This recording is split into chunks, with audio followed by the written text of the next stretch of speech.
একদিন ছোট্ট মেয়ে রিয়া তার কোলে থাকা ফুটফুটে একটি বিড়ালের বাচ্চাকে নিয়ে রাস্তা দিয়ে হাঁটছিল। চারপাশ ছিল সবুজে ঢাকা, বাতাসে ছিল মিষ্টি স্নিগ্ধতা। কিন্তু হঠাৎ করেই একটি বাঘ বেরিয়ে এলো জঙ্গলের গভীর থেকে। বাঘের গর্জনে ভয়ে রিয়া দৌড়ে পালাতে লাগল, তবে আতঙ্কে তার পা পিছলে গিয়ে সে নদীতে পড়ে গেল।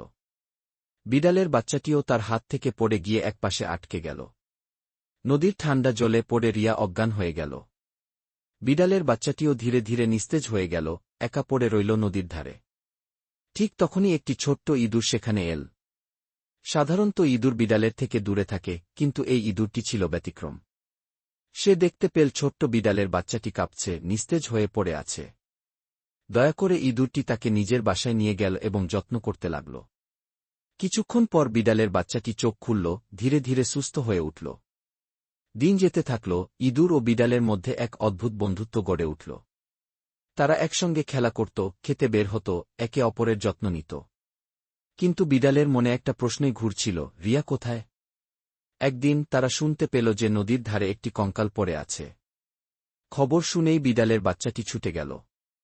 সেখানে গিয়ে সে দেখতে পেল একটি মানব কঙ্কাল পড়ে আছে, যেটি সম্ভবত রিয়ার।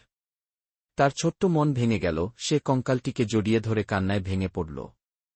ইঁদুরও কষ্ট পেল, তারা দুজন মিলে সেই কঙ্কালটিকে মাটিচাপা দিল এবং চোখের জল ফেলল। এরপর থেকে তারা একে অপরের প্রতি আরও যত্নশীল হয়ে উঠল। ইঁদুর ও বিড়ালের এই অসম্ভব বন্ধুত্ব ভালোবাসার এক অনন্য নিদর্শন হয়ে থাকল। একসঙ্গে থাকতে থাকতে তারা একে অপরের পরিবার হয়ে উঠল, যেন প্রকৃতিই তাদের একসঙ্গে থাকার জন্য সৃষ্টি করেছিল।